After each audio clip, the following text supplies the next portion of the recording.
It exists, it's pretty, and you race cars in it? Sorry, but it's difficult to work up excitement over Driveclub.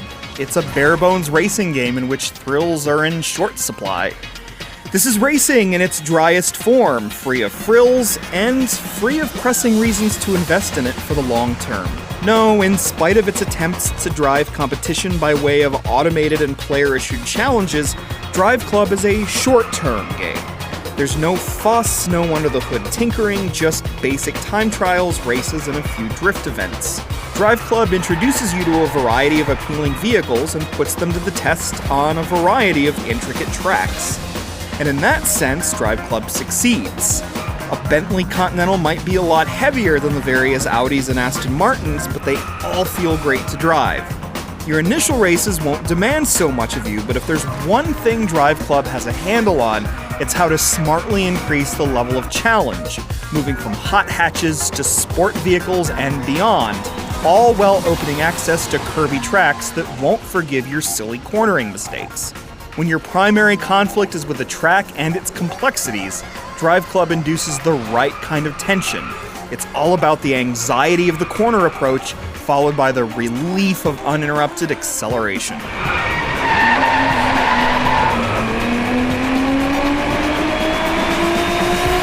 AI racers can and do offer a challenge, but sometimes because they behave in irritating ways, causing the game to punish you for its own mistakes.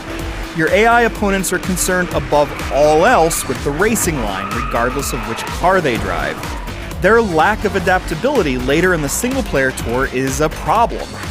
AI racers tend to clump up around certain curves and ignore the presence of other vehicles, including your own. AI vehicles prefer collisions to deviations from the line, often smashing into you from behind and sending you careening into the vehicle in front of you, or sliding onto the shoulder.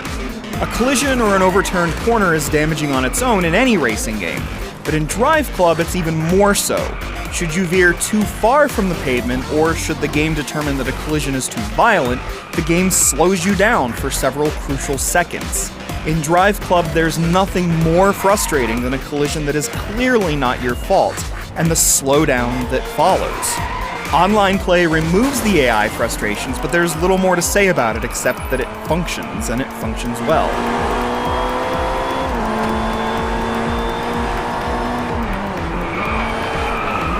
This is the Driveclub experience, by and large, though there are embellishments worth noting.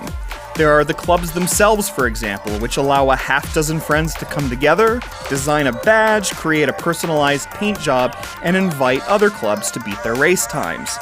There are the mini-challenges, too, bite-sized trials that spur you to drift a corner for longer than a clubmate, or to more accurately follow the official race line for a period of time. These are nice, basic features, but Driveclub fails to present them with any energy or excitement. The dull menu music signals a dull overall presentation. The cars and environments are inarguably gorgeous, but the game is largely lifeless. It's hard to find any true celebration of car culture here. Driveclub is ordinary menus and ordinary races. Driveclub is bland sound effects and bland social competition. Driveclub is the fear of risks and the embrace of the ordinary. It's basic racing in basic packaging, beautiful and inert and full of great cars that feel good to drive. It is not, however, an argument for a new generation of driving, given how it fails to exceed the standards of the old one.